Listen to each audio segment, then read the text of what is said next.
It's a typical morning in a bustling city in the year 2030. The scene is busy, yet rush hour traffic is nowhere to be seen as artificial intelligence and data analytics enable smooth circulation. Commuters hop into driverless vehicles and other modes of transport, which are transformed into an extension of private or co-working spaces. My vision is that vehicle just would not take us, and without us driving, it would transform to become the office. It could transform to a living room-like setting. In a digitally transformed world, healthcare is redefined from being reactive to proactive. When one feels under the weather, no need to visit the doctor's office as cell-sized microscopic robots get to work after being consumed and will give you an accurate analysis of your condition. In future, when we have connected devices, we have nanobots. It's a pill, you could eat it, and it's just checking the vitals inside your body. As the world adjusts to a vastly different lifestyle, sustainability takes on greater significance with the help of data science and artificial intelligence. With climate change, there is so many things that's going to change that the world of 2030, 2050 is not going to be anywhere like the world that is today. And we cannot humanly sift through all the data and figure out what the optimization is to get to that path. And AI is going to help us there. Is it possible to rewire our minds and rebuild the world around us? That's going to be our exercise today on Maverick Dreamers and Thinkers. Hello there, I'm Chloe Cho. Meet Maverick thinker and tech futurist Sudha Jamthe, CEO of IoT Disruptions. The 2030 vision that you just heard is what the author shares in her latest book, AIX, as she joins us from San Francisco.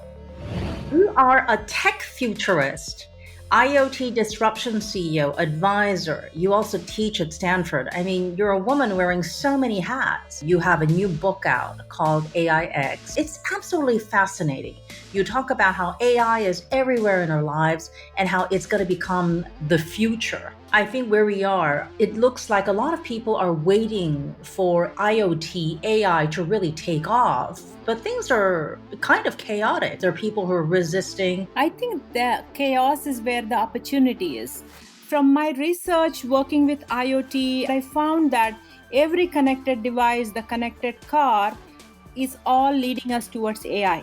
And that is how I ended up with AIX as my new book, and I have an AI course at Stanford Continuing Studies. Yes, there is no consensus on even what is definition of AI. I get attracted to chaos, and then I would like to sift through that, reduce the hype, and demystify it. Why are you attracted to chaos? I like order. A lot of us like peace, calm, and order. My call is to bring the peace, calm, and order, so somebody has to sift through the chaos. There's so much conversation about AI and IoT and how everything is going to be connected. And good and bad, right? Everything is kind of sensationalized in news. And then somebody has to sift through that and get people to be calm and figure out what is their place in there. Personally, I've been disappointed with AI. I've got a Google Home at home, and just to find good radio stations, the command is the same all the time, and it still trips up. I have not bought into the early hype around IoT and AI and how that's going to change and transform our world. That's fair enough. Google Home or the voice assistant in your home, and everywhere where we see AI, as a consumer, we are not quite there. So I would say if you look at AI as a market, there's a lot of facial recognition that's going on that is becoming mainstream. There's a lot of AI in the enterprise. There's AI in agriculture. Did you know everything that's being produced these days, there is an AI from a camera that is watching and say, hey, should this lettuce grow? And is this weed? Or should we remove this and optimize the yield? And that is being done everywhere in the world. It's not just like some countries advanced and they have AI. And this is done in every possible agriculture field everywhere. So we don't know about those things because we receive the benefit of that. When devices get connected, they produce a lot of data, and then that's training the AI. So we are guinea pigs training the AI. So when Google Home did not work for you, you have still helped Google to improve it to the next level. Oh, that's good. And you're right. Cities around the world have incorporated AI to manage traffic, improve waste removal, monitor air quality, sewers, and so on and so forth. And yet, since it's not really in our face, we don't really know it. But when you talk about how AI is going to fundamentally change our future, redefine how we live, and reimagine even our lifestyles, what do you really mean? So I would say 3 areas. One is digital mobility. So we are used to going from point A to point B. So we get up in the morning and we drive and we go to work, or we take some public transportation. And we have been conditioned for the past 100 years to say we need some vehicle to take us. Mostly we need to own that vehicle, and we need to be frustrated. We need to kind of waste our time while we are there. That is fundamentally wrong, because what we want to do is we just want to go from one place to another. So why can't that be a fun experience? Why can't there be a useful experience? So you might choose to work while you're traveling. I might choose to take a nap, or somebody else might just want to watch a movie. And why can't that all happen while we're just moving? And my vision is that vehicle would transform to become the office. It could transform to a living room like setting. And that is where we need designers to come in and say, I see this vision. What is my role in here? What can I do to change mobility? The second big one is healthcare. Today, we have to feel sick and then call the doctor, and then they would say, did you sleep well? Is your tummy aching? It's a very speculative conversation from where they're checking our vitals, which doesn't make sense. So in future, when we have connected devices, we have nanobots today, which is not mainstream, that it's a pill, you could eat it, and it's just checking the vitals inside your body. We're quite not there, okay? But healthcare is one where it is going to be more proactive instead of reactive. The third one is about sustainability. With climate change, there is so many things that's going to change that the world of 2030, 2050 is not going to be anywhere like the world that is today. And we cannot humanly go sift through all the data and figure out what the optimization is to get to that path. And AI is going to help us there. So it's digital mobility, digital health, and sustainability, managing climate change. Will our life in 2030 really be something out of a sci-fi flick? If so, how do we rewire our mindset and way of life? Perhaps that process is already underway. Think about how our workplaces are being redefined, from cubicles to open spaces to even remote working, if current trends from coronavirus fears are here to stay. Therefore, it's not too far-fetched to visualize a world where autonomous transport systems become an extension of where we work. Here, as Sudha suggests, cars and other vehicles will be redesigned and reconfigured to accommodate our evolving working habits.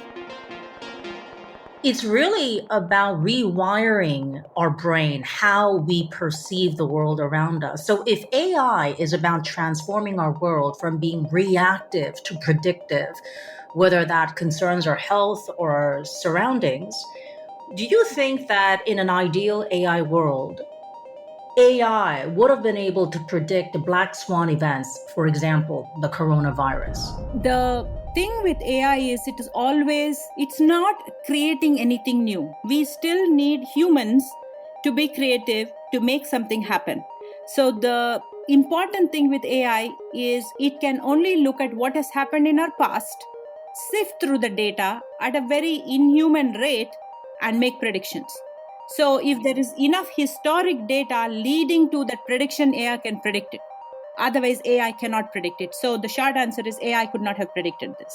But AI can help us manage this and transfer our learning from one set of the population to another, so that we can have, more transparency and communicate and get out of bad situations faster. What is a great technology sometimes doesn't get adopted. It's resistance from societies. It's just that human nature, human psychology of not wanting to do something, even if it's good for you. Do you think it might be the case with AI and IoT? I would say yes, but since AI is not just one thing, there are various different things in AI. So we spoke about the voice assistant in the home. It is not picking up to become mainstream. There are many different customer service robots that are being tested everywhere.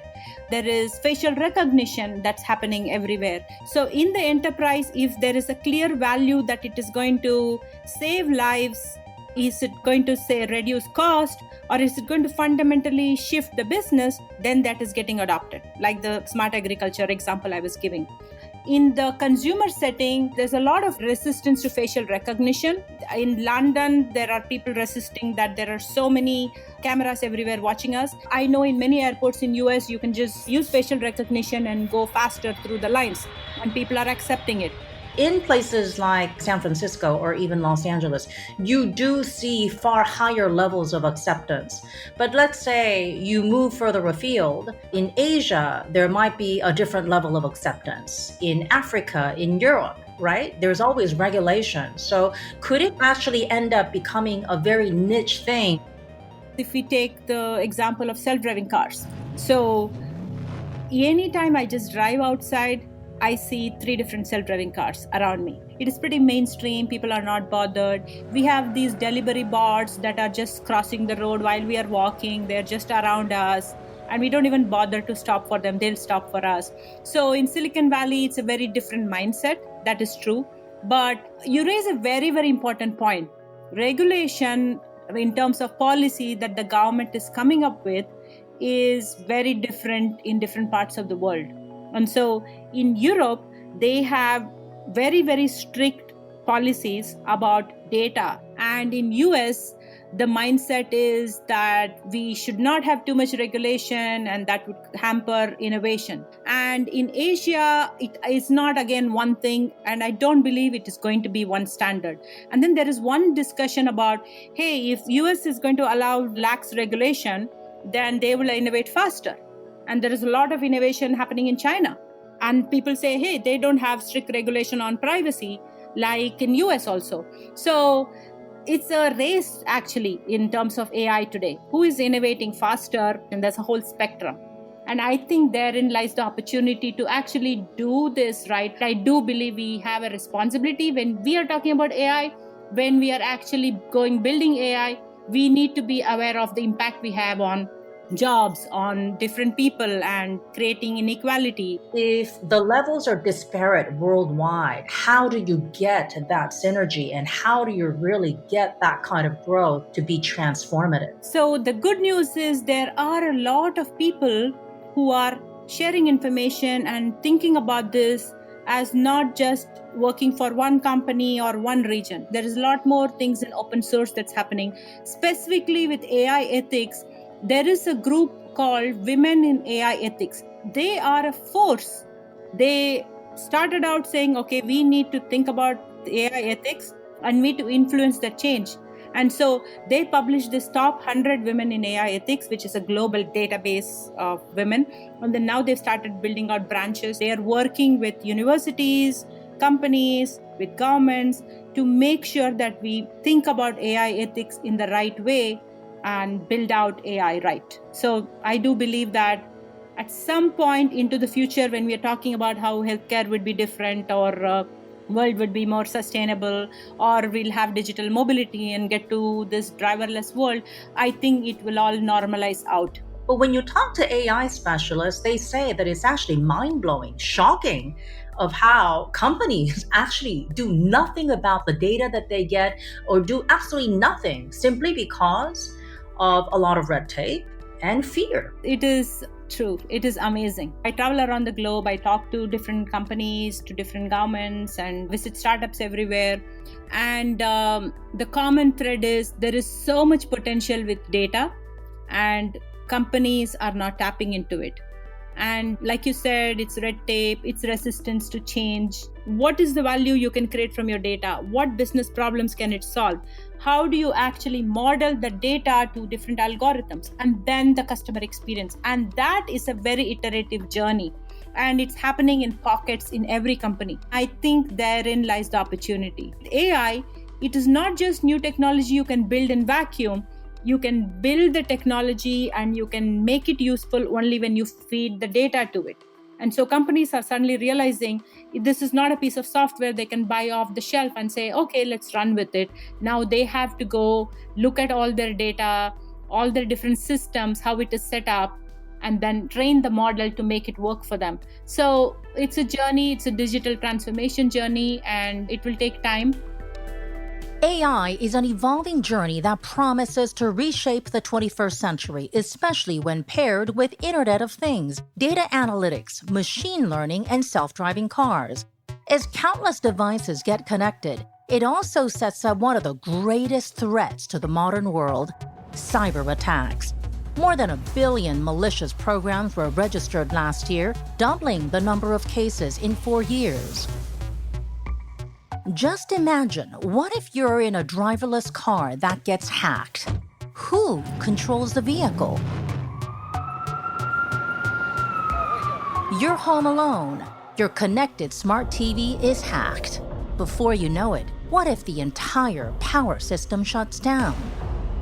Do connectivity and sophistication need to come at the expense of security and privacy?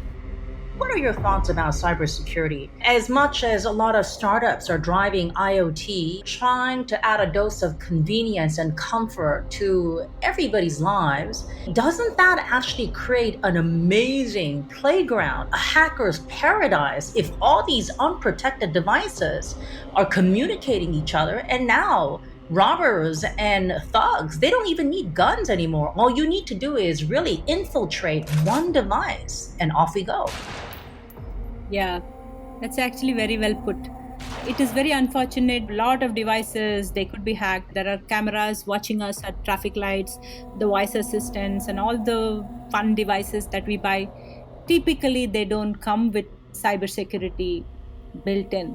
And not because the vendors are just irresponsible. It's a very hard problem to solve, because when you get the device, there's a piece of hardware, there's a piece of software, there's a connectivity to the internet, it is going sitting in a cloud, and all of those layers are owned by different companies today. And so no one company can just say, okay, my device is 100% secure unless they build a partnership with other people. And so again, that is another area that is in the way of why we are not getting 100% IoT adoption and AI adoption. When we deploy autonomous vehicles everywhere, you don't want to be like taking a nap and the car is driving and then it gets hacked and it's taking you somewhere else. The same with devices in your home. I heard the story of a baby monitor. And the mom and dad, they left the baby monitor there and they were sitting outside saying, okay, when the baby cries, we would hear and we would go. Heard somebody saying, cuckoo. They were looking at each other saying, both of us are here. Who's doing that? They went running. Turned out that particular brand baby monitor was hacked. And somebody put all of these baby monitors out on the internet. And there's a whole bunch of strangers looking at these babies and saying cuckoo to them. In the end, every device has essentially got some processing power. So that's another thing hackers are targeting for, to do that. Because of that, there's a bunch of regulation that has come up. We have a law in California which basically puts the blame on the device maker. If a device is sold, the liability is 100% on the device makers for not taking due care. And there's a bunch of such regulations evolving in different countries. And that would make the device makers stop and make sure that they build in cybersecurity. But it's also a technical challenge to make that. So by the time regulation is drawn up, isn't there a discrepancy? Because the technology would be light years ahead. Does that mean that the world, the consumers, actually end up having something that's a little bit old and staid and something that's unprotected? That is true. It's possible that the voice assistant or the car, they find that there is a security breach and then they say, okay, we are going to patch it up and here's an upgrade and here's a new version of the software and it's secure now, but then there's going to be hundreds of devices who have the previous version, which is still not secure, or what they think is secure today might not be secure till they find out if a hacker can hack it. So one of the ways companies are dealing with it is they're actually hiring the hackers. They are the good hackers. Tell us whether you can hack this. And so we'll go patch it before it goes out to the customer. Whatever we buy today is never ever a final product because it's going to learn. And that's where we have the power. So when you were talking to the Google Home and you were frustrated, you were teaching it. And so the next customer is going to get a better version of that product because of you. Then maybe we should just hold off and not buy it until at least maybe in a couple of years so that the items are more settled, more stable. There are early adopters who buy it, and then there are people who would wait till it becomes really super polished and will work for them. I'm not ready to buy any of the fridges out there that is supposed to be connected and doing things because it's quite not there. There are locks for the home which can be connected. And I have so many IoTs all around my house, but I'm not ready to change the lock of my house to become a connected lock. I know that something could go wrong. And so I'm waiting for that iteration.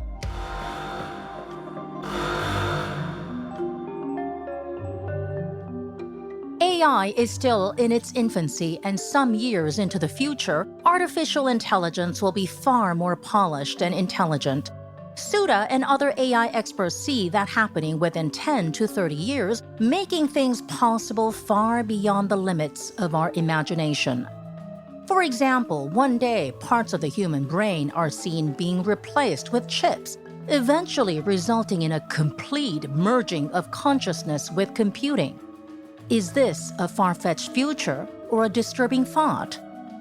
For now, rapid developments in AI have transformed the lives of those who are moving artificial intelligence forward, including Sudha, whose journey began in India.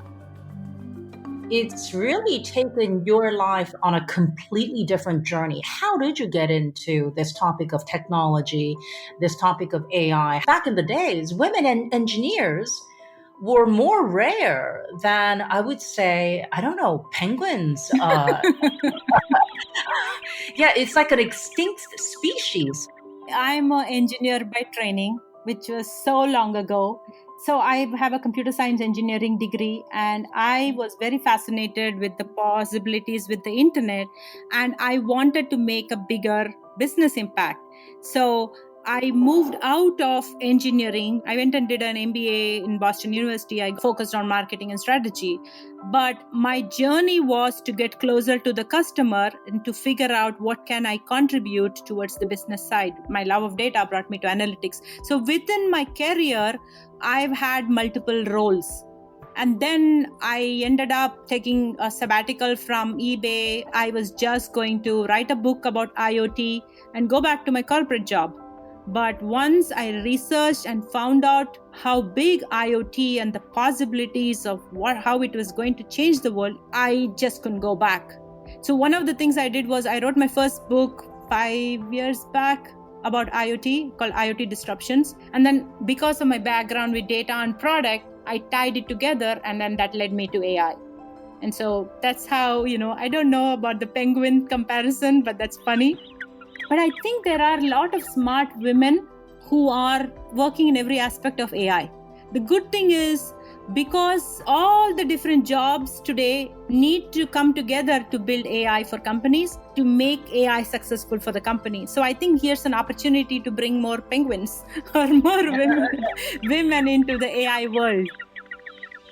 Did you see how big the potential could be? Honestly, no. Because I was this corporate citizen and I was excited about analytics. I used to head a group which was called Social Analytics. We used to have fun conversations with a very passionate batch of people focused on various segments of customers or various medium of devices. And it happened to be $27 billion, and we were working towards optimizing that. At that point, I think that is when the Pebble Watch came and Apple Watch was launching.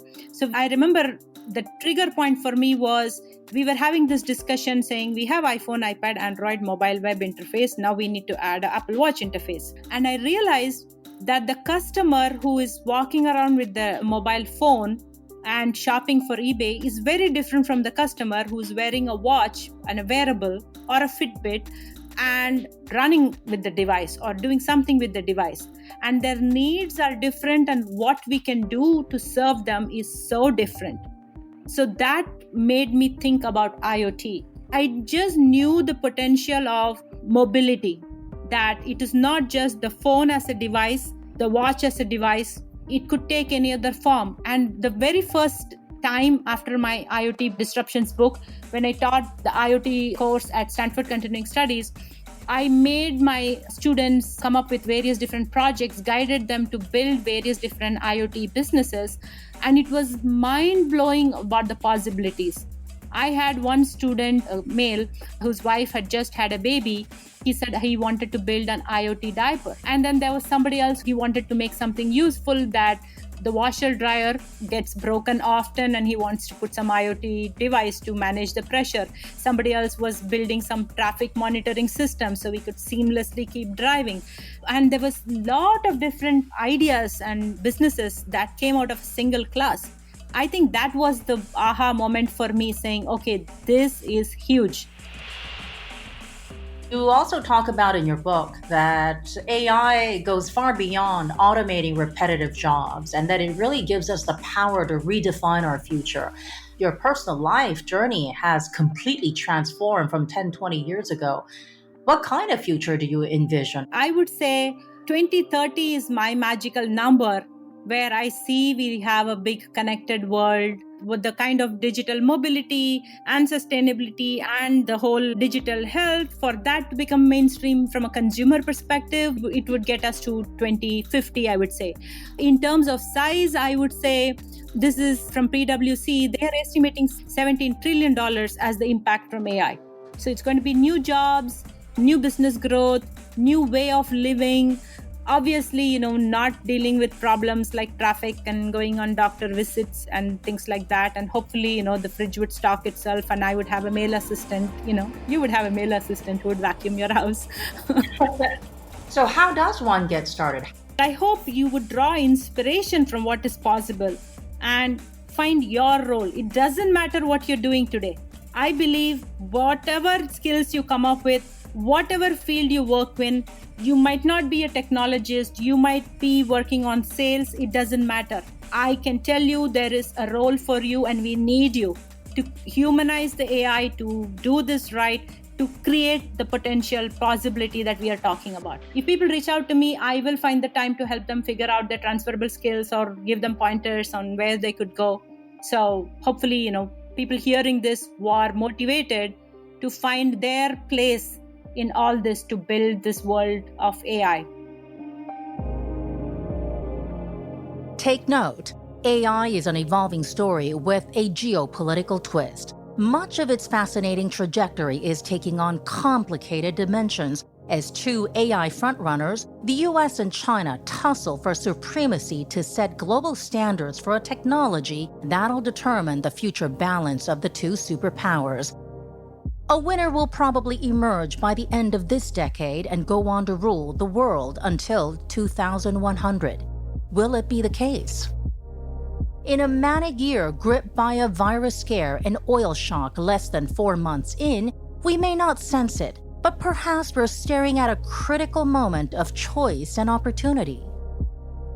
Hope this perspective on AI was able to get you thinking as we thank tech futurist Sudha Jamthe, CEO of IoT Disruptions. Much appreciate you tuning in. Join us next week on Maverick Dreamers and Thinkers as we hope to broaden your perspectives and explore the possibilities out there. Hope you'll subscribe and share the podcast with a friend. Do give us a quick review, and if you're on social media, reach out to me. Let me know what you think of the podcast. I'm Chloe Cho. Never stop dreaming.